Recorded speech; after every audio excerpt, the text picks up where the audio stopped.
gars ñi c'est bon ah. c'est bon ok. waaw gars ñi ñu ngi leen di jaajëfal bu baax a baax journaliste yi ci seen teewaay ci ndaje mu am solo bi ñuy amal muy waajalu manifestation bu am solo bi nga xamante ni force vive yi sénégalais yi ñu ngi koy waajal bi war a am tey bu ñu jullee tisbaar ba noppi ci place de la nation ci sujet bi nga xamante ni aussi yéen kenn umpalewu ko fii ci Sénégal ak ci bitim réew mooy mbiru sunu milliardu Covid yi nga xamante ni peuple sénégalais yëpp jàpp na ni te déterminé na ni waruta rees te du rees incha allah di jéggalu aussi ci retard bi parce que ñu ngi leen woowoon pour 9h30 ñu xaw a accusé benn retard bi nag dinañ ko combler parce que duñ leen fi téye lu bëri exceptionnellement je pense que ça va être la première fois que je fais benn déclaration de presse au lieu d'une conférence de presse donc ça va être très très court parce que am na liggéey bi ñuy xaar commencé nañu installer au niveau de la place de la nation donc liggéey boobu il faut que ñu dem ñu jekkali ko pour que sénégalais yi bu ñëwee tey ci place de la nation à 15h ñu fekk lépp pare lépp yemb pour que ndaje bi ñu fay amal mu mën a am de la meilleure des manières possibles donc sans tarder damay jox kaddu gi Gaël Babacar Mbaye bi nga xamante ni dina ñëw ci message bi en français gannaaw Gaël incha allah suñu frère Pape Abdoulaye Touré dina ñëw ci version wolof bi waaw di jégalu bu baax encore comme ni ma ko waxee pour une fois nous allons faire face à la presse mu doon une déclaration pour que ñu mën a libérer wu très vite ñiy dem sax même yéen seeni journaux wu 12h ñu mun ko dem defi mais ñun it liggéey bi ñuy xaar place de la nation ñu mën a dem def ko waaw merci beaucoup de votre compréhension jaa ngeen jëf merci beaucoup.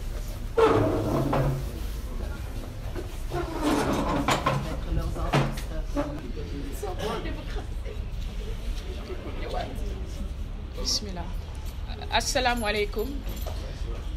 ñu ngi nuyu képp ku fi teew di nuyu suñu camarade organisation de la société civile yi di nuyu itam suñu mbokk taskatu xibaar yi gis nañ liggéey bi nga xamante ni amal ngeen ko saa su nekk ci liggéey bi nga xamante ni ñu ngi koy def jëmale ko ci liy sàmm ak yelleefu doomu aadama yi kon du ñu def lu dul jaajëfal leen ci seen teewaay saa su nekk. Je m'en vais lire la déclaration en prélude de la manifestation de ce jour à 15h. Dans un document de 180 pages, détaillé dans 5 chapitres, la Cour des comptes nous a fait état de la mauvaise gestion des 773 milliards mobilisés comme suit.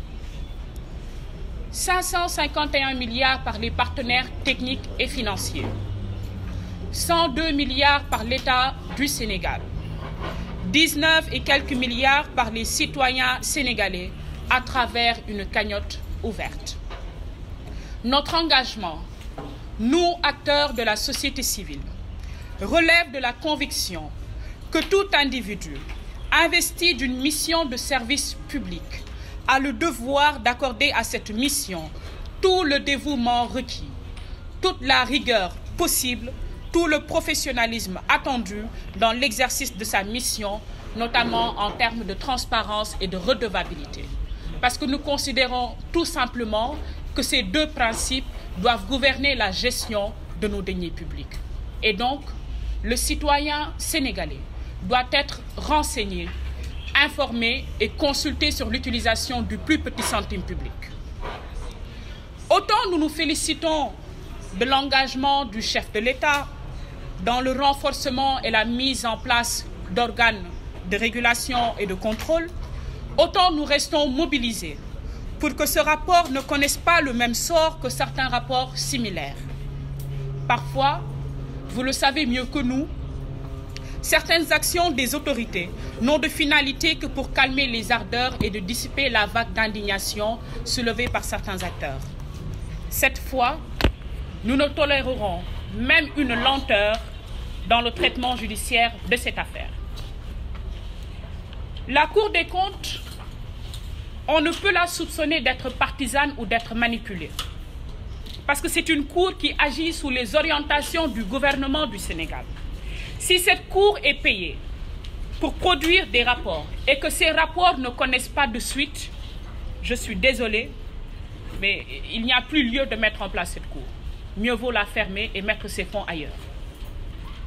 Pourquoi la Cour des comptes épingle des fonctionnaires et que ce sont des ministres qui les défendent? Première question.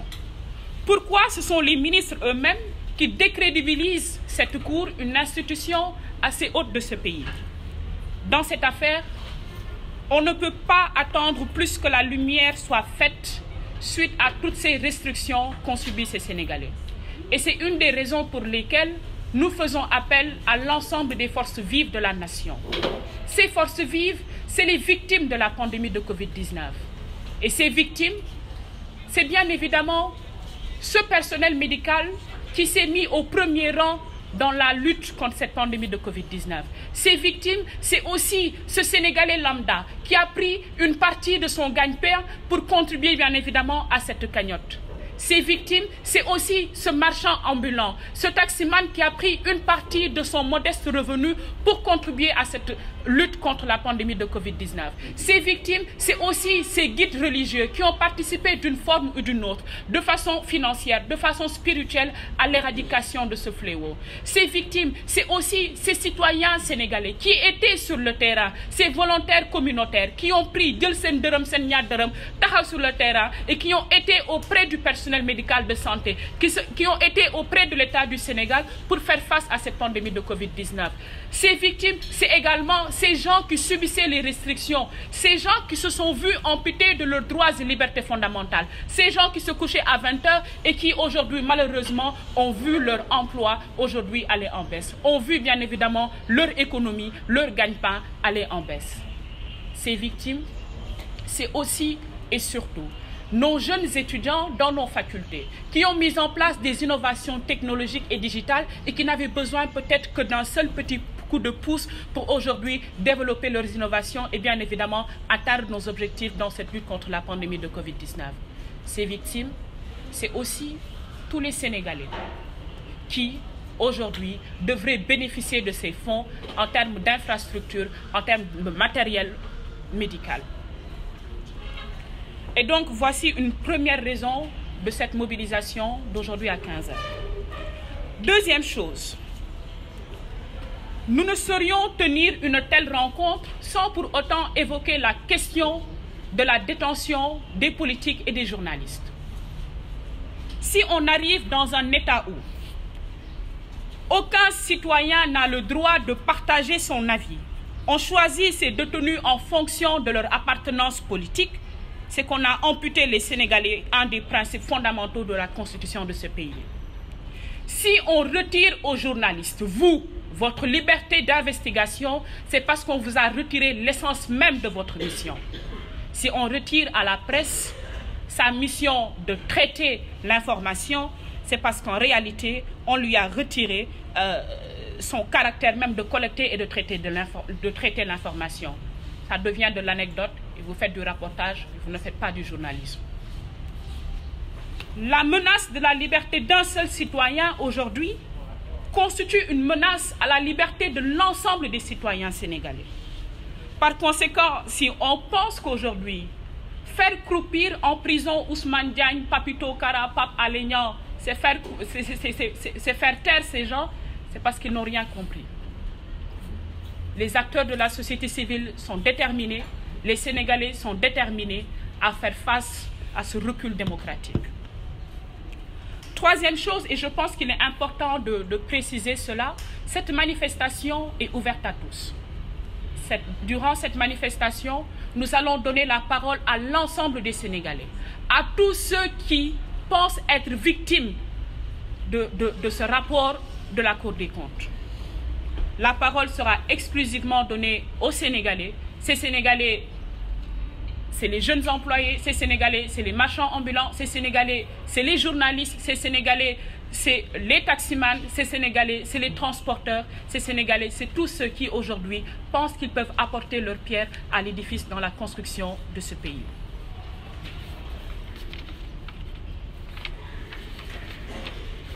Nous en appelons donc à toutes les forces vives de la nation la presse nationale et internationale pour une mobilisation massive, pacifique et inlassable pour la libération immédiate et sans condition de ces individus, aujourd'hui à 15h à la place de la Nation. L'installation est déjà en cours, la mise en place a déjà été faite, un dispositif sécuritaire a déjà été prévu et le dress code du jour, ce n'est rien d'autre que de se mettre sous les couleurs de notre pays qui nous est si cher, le vert, le jaune et le rouge. Le rassemblement est national et citoyen, vous êtes tous invités et nous espérons qu'il va en découler des perspectives sur lesquelles aujourd'hui les Sénégalais pourront se voir là-dessus. Donc merci beaucoup. Merci. Abdoulaye Touré fas yéene ñëw nag waxtaan ak yéen ci kàllaamay wolof par rapport ak li nga xamante ne moo ñu dajale fii tey. Je pense que Sénégalais yëpp dans la totalité yëg nañu rapport bi nga xamante ni moom la Cour des comptes produire ci fan yi ñu génn rapport boobu nag Cour des comptes am lu mu ci wax parce que vous n'êtes pas sans savoir que période coronavirus bu mu duggsee ci réew mi l'État du Sénégal dafa jëloon benn fonds alloué ko ci li nga xamante ne mooy fonds force Covid-19 dans le seul et unique but de en tout cas lutter contre la pandémie mais aussi jàppale li nga xamante ne mooy les hôpitaux à ce que ñu mën a xeex ak mbas mi bi loolu amee aussi force est de reconnaître que ci 773 milliards yi nga xamante ne déployé nañ ko même plus parce que on parle de 1000 milliards 551 milliards yëpp ay partenaires financiers et des partenaires techniques maanaam étrangers suñu partenaires yi ñoo ci jàppale état du Sénégal 102 milliards yi état du Sénégal moo ko décaissé et que 102 milliards yooyu du lenn lu dul impôt yi nga xamante ni sénégalais yi ñu ngi koy fay weer bu nekk waaye aussi suñu ressources naturelles yi nga xamante ne ñu ngi ciy am ay bénéfices ak ñoomi seen nga xamante ne sénégalais bi su duggee ci boutique bi sax jënd produit bu mu mënti doon day fay 18% TVA mu nekk impôt boo xamante ni dajale nañ ko jël ci 102 milliards pour boole ko ci li nga xamante ne mooy xeexu mbas mi. am aussi leneen lu ci bees parce que comme dañoo nekkoon dans une période de solidarité état du Sénégal indi woon benn initiative en tout cas daal di mettre en place benn cagnotte ne yow sénégalais bi yaa xam fukki dërëm nga yor 100 francs nga yor yow chef d'entreprise bi yow ñëw leen loo leen am ngeen boole ko ñu yokk suñu doole pour mën a jàmmaarloog mbas mi le ci kaw loolu sénégalais yi seen dévouement kilifa diine bàyyi kenn desul ñëpp mobiliser nañu li nga xamante ne moom la ñu am mu bëri wala mu néew mu toll ci 19,59 millions ak lu teg ko ci loxo état du Sénégal ne ko ñoo la ko jàppale pour nga mën fii génnee mbas bi ci nu mu gën a gaawee donc lii moo fi jotoon a xew mais à notre grande surprise pour la plupart des Sénégalais Cour des comptes génn nañu xaalis bi li ko taxoon a jóg mujj ñu koo dugal ca loolu ne ci biir rapport Cour des comptes ñi ngi ñuy xamal ni am na benn ministre boo xamante ni chaque semaine da doon yónnee benn nit mu koy retirer 100 millions par semaine 100 millions par semaine rapport Cour des comptes boobu également moo ñu xamal ni lu ñu dégagé woon ci budget pour denrées alimentaires yi ñu waroon distribuer sénégalais yi saa yi suñu déclaré ni jënd nañ 100 000 tonnes wala 10 000 tonnes ndekete 5 000 tonnes lañ jënd Cour des comptes mooy wax ak ñun ba léegi nee na dafa am lu ñuy woowee surfacturation ci marché yu bëree ba tax na ci biir rapport Cour des comptes boobu tamit ñu gis ci benn nit bu yor 4 entreprises yoo xamante ne ça n'a rien à voir avec lu jëm ci ay matériel médical ak ñoom seen Cour des comptes boobu ne ñeenti entreprise yooyu benn nit yor gagné na ci 17 marchés mu dikkee ko 15 milliards wala lu ko ëpp ci biir rapport Cour des comptes boobu nee na ñu ndekete bés bu ñu xëyee ñu naan ñu nangami cas grave nangami cas de décès nangami contamination nangami test ndekete dañ doon gonfler ay chiffres juste pour yëgal sénégalais yi nga xamante ne comprendre luñ ko ba léegi enjeu bi nga xamante ne rapport Cour des comptes bi am na ko. ci kaw loolu ci la ñu jël initiative ñun waa société civile initiative bi nag ñu ngi ko tuddee suñuy milliards du rees parce que il est inconcevable et inacceptable ñu nekk dans une période wala dans une situation boo xamante ne mbas la jamono joojule ñu jël Sénégalais yi tëj leen seeni biir kër indi état d'urgence indi couvre-feu. Nous avons tous vu des mères de famille yoo xamante ni des pères et mères de famille yoo xamante ni 20 heures jàpp nañ leen ci mbedd mi toroxal leen ay forces de l'ordre jàpp leen di leen duma au vu et au su de tout le monde ñu leen di filmer di ko dugal ci réseaux sociaux yi. donc loolu mënul am ñu accepter ko nangu ko tey ñu ñuy wax ni suñuy milliards am na feneen fu mu jaar fu dul lu ko taxoon a jóg. loolu moo tax encore une fois ñun waa société civile bi ñu wootee un grand rassemblement citoyen à la place de la nation rassemblement boobu nag je pense que pour la première fois dañ koy jagleel déjee ko spécialement ñi nga xamante ne ñoom mooy le citoyen lambda ces victimes ñi nga xamante ne mbas mi wala état d'urgence bi wala couvre-feu bi tax na ñu ñàkk seen liggéey ñaata nit ñoo ci ñàkk seen liggéey sama xel mi ngi dem ci maire yi nga xamante ni guddi gi lañu amoon pour jaay fonde ñu leen da ngeen di tëdd 20 heures par force ñu toog ay ñaata weer mënuñu subvenir aux besoins de leur famille sama xel dem ci ñi nga xamante ne c'est des étudiants yi nekk di def formation médecine wala les médecins wala les volontaires yi nga xamante ni ñoom ñoo nekkoon au premier rang ci mbas mi am ñu ci faatu nekk joxe seen temps amatuñu woon vie de famille ñooñu ñëpp ils sont concernés par cette manifestation que nous allons tenir dans quelques instants à la place de la nation moo waral ñun ñu jël initiative ne vu que ñun ñëpp am nañ kàddu suñu wootee conférence de presse bi ñëw ñu wax yàgg nañoo dem ci ay plateau ay na yéwén tey nag dañuy désigner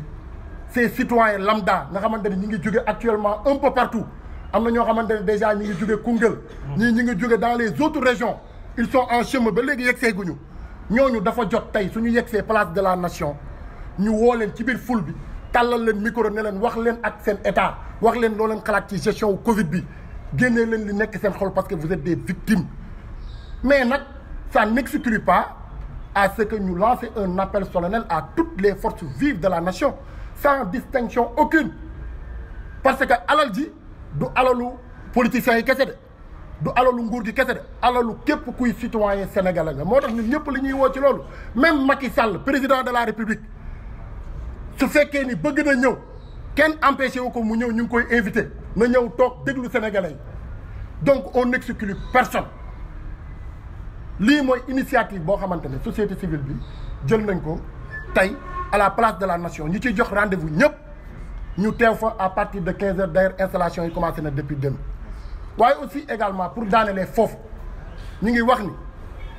c'est inacceptable ay rapport yàgg di génn ci réew mi kenn mësu cee dem répondre justice au même moment ñuy concevoir wala ñuy dégg ñu naan jàpp nañ ay nit par délit d'opinion jàpp nañu journaliste parce qu'il faisait correctement son travail muy l'exemple de Pape Alé Niang l'exemple de Papito Kara l'exemple de Abdou Karim Gueye Xurum Xaq l'exemple de professeur Cheikh Omar Diagne Ousmane Diagne Amidia ñu ñuy woowee force spéciale ak ñoomi seen moo tax mënuñu am genre initiative yi woo ci presse nationale et internationale pour ñu ñëw couvrir ko te duñu jibal